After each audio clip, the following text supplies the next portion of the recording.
विपक्ष की डिजिटल बैठक हुई और डिजिटल बैठक में कई अहम मुद्दे पर भी बात बनी। नीतीश ने कह दिया, ना भाई मुझे नहीं बनना है। लेकिन बिहार के मुख्यमंत्री नीतीश कुमार के ना बोलने के पीछे के कारण हम आपको बता रहे हैं कि आखिर नीतीश ने ना क्यों कहा। आपको पूरी खबर हम समझाएंगे और विस्तार से बताएंगे कि आखिरकार इंडिया गठबंधन के जो वर्चुअल मीटिंग हो रही थी जूम पे, उस बैठक में सीट शेयरिंग के मुद्दे पर यह बैठक बुलाई गई थी, लेकिन बात चेहरे पर आकर अटक गई। और यही वजह है कि बैठक में शुरुआती जो बैठक शुरू हुई थी और अंत तक बैठक में सीट शेयरिंग के मुद्दे पर बात क्यों नहीं हो पाई। दरअसल बैठक शुरू होते ही देश भर के कई राजनीतिक पार्टियों के नेता नहीं जुड़े।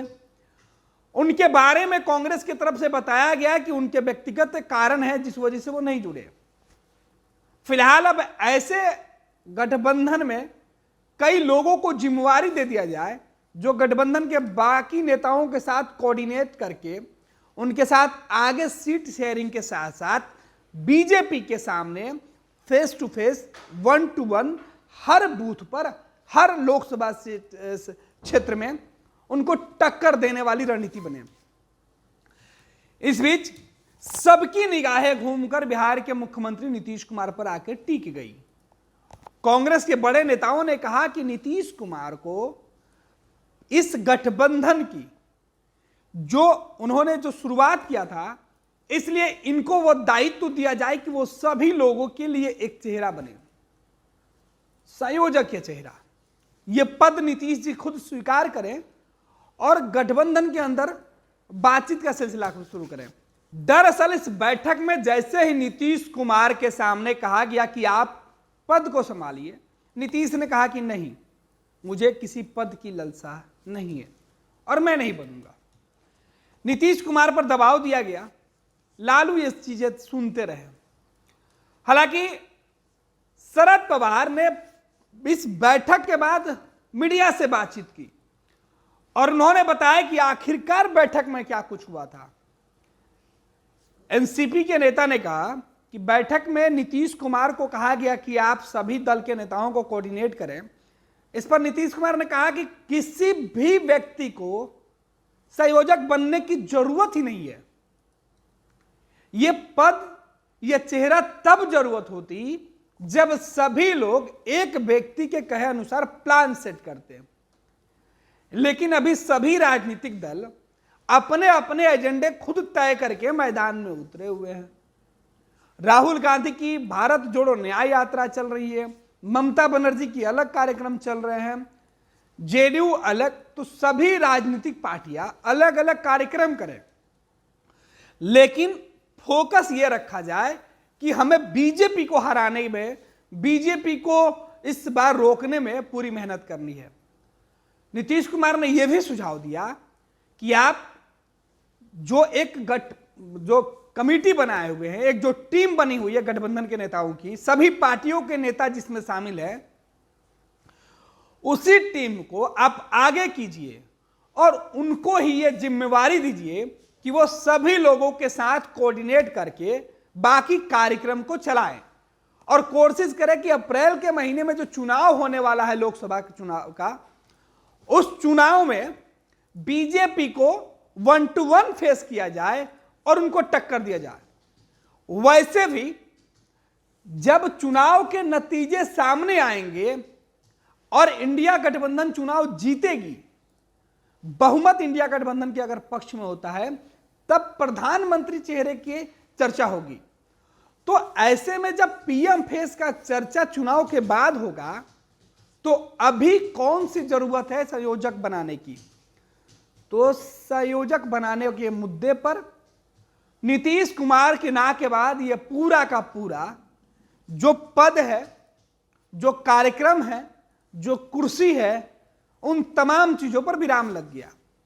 हालांकि बातें यह भी निकलकर सामने आई कि जेडीयू ने कहा कि इस मुद्दे पर हम पुनः विचार कर लेंगे, पार्टी के नेताओं से बातचीत करेंगे, क्योंकि पहले के टीम में जो लोग शामिल थे, ललन सिंह थे, संजय झा, तेजस्वी थे, और भी लोग हैं अलग अलग पार्टियों के, वो लोग भी जुड़े हुए थे। अब सवाल ये उठता है कि नीतीश कुमार अगर ना कह रहे हैं तो इसका मतलब नीतीश 2024 के चुनाव के परिणामों का इंतजार कर रहे हैं। क्योंकि विपक्ष की बैठक जो इसके पहले हुई थी, उस मीटिंग में यह कहा गया था कि जरूरी नहीं है कि जो सभी टीम का हेड रहे वो चुनाव के बाद प्रधानमंत्री बने। चेहरे पर जब चर्चा ही बाद में होनी है तो इस अगुवाई के लिए अभी किसी व्यक्ति के सर पर सेहरा क्यों दिया जाए। और यही बात नीतीश कुमार को समझ में आ गई और नीतीश कुमार ने कहा कि ना भाई, जब सब चीजें चुनाव के बाद तय होंगे तो आगे भी चुनाव के बाद ही चेहरा तय हो। और फिलहाल सभी दलों के बीच सामंजस्य बनाने के लिए मल्लिकार्जुन खड़गे को जो पहले से ही निर्धारित किया गया है चेहरा, उनकी अगुवाई में एक विपक्ष काम करे। तो जाहिर सी बात है कि शरद पवार जिस तरीके की बातें कर रहे हैं, जेडीयू के नेता जो बातें कह रहे हैं कि सीट शेयरिंग के मुद्दे पर बातें नहीं हुई, इंडिया गठबंधन के अंदर सब कुछ ठीक हो जाएगा, ये भी दावे किए जा रहे हैं। कल की बैठक से साफ हो गया कि अब बैठकों का सिलसिला तो शुरू होगा, लेकिन सीट बंटवारे के लिए सभी दलों के जो नेता हैं वो ही बात करेंगे। डायरेक्ट पार्टी के सुप्रीमो या फिर जो कोऑर्डिनेशन कमेटी का चेयरमैन होने की बातें कही जा रही थी, वो कोई चेहरा अब नहीं रहा मुद्दा। हालांकि इन तमाम चीजों के बीच अब भी देखना दिलचस्प होगा। ये शरद पवार के दावे हैं कि बैठक में ये तमाम बातें हुई हैं, लेकिन जेडीयू की तरफ से नीतीश कुमार जब मीडिया के सामने आते हैं, तेजस्वी यादव जब आते हैं, तो वो क्या कहते हैं। हालांकि इंडिया गठबंधन में पूरे देश की हम बात करते हैं, लेकिन चुनिंदा जो नेता है इंडिया गठबंधन के अंदर, जिनके बगैर ये गठबंधन और बीजेपी से लड़ने की पूरी रणनीति सफल नहीं हो पाती, उसमें नीतीश कुमार, लालू प्रसाद यादव, अखिलेश यादव समाजवादी पार्टी के नेता, टीएमसी के नेता ममता बनर्जी जो बंगाल के मुख्यमंत्री हैं, उद्धव ठाकरे जो महाराष्ट्र में शिवसेना के नेता हैं, ऐसे नेताओं को नजरअंदाज नहीं किया जा सकता है। और यही वजह है कि इन नेताओं की बातों को भी गंभीरता से बैठक में इंडिया गठबंधन के तमाम नेता सुन रहे हैं।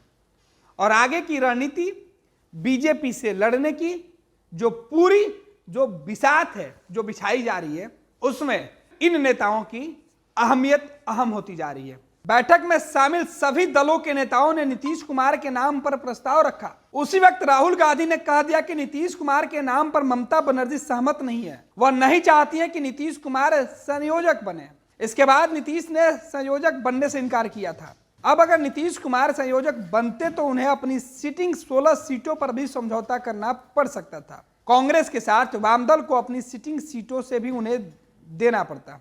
आपको बता दें कि इस बैठक के दौरान जो वामदल के नेता जुड़े हुए थे, उन्होंने कहा कि नीतीश कुमार को संयोजक बनना चाहिए। हालांकि जब सीताराम येचुरी ये बातें कह रहे थे, तब राहुल गांधी ने कहा कि ममता बनर्जी को इस पर एतराज है। लेकिन नीतीश कुमार को पता है कि अगर वो ये बातें मान जाते तो उनको अपनी सिटिंग सीटें छोड़नी पड़ती, क्योंकि जो मुखिया होता है किसी टीम का, उसे कई जगह कॉम्प्रोमाइज करना होता है।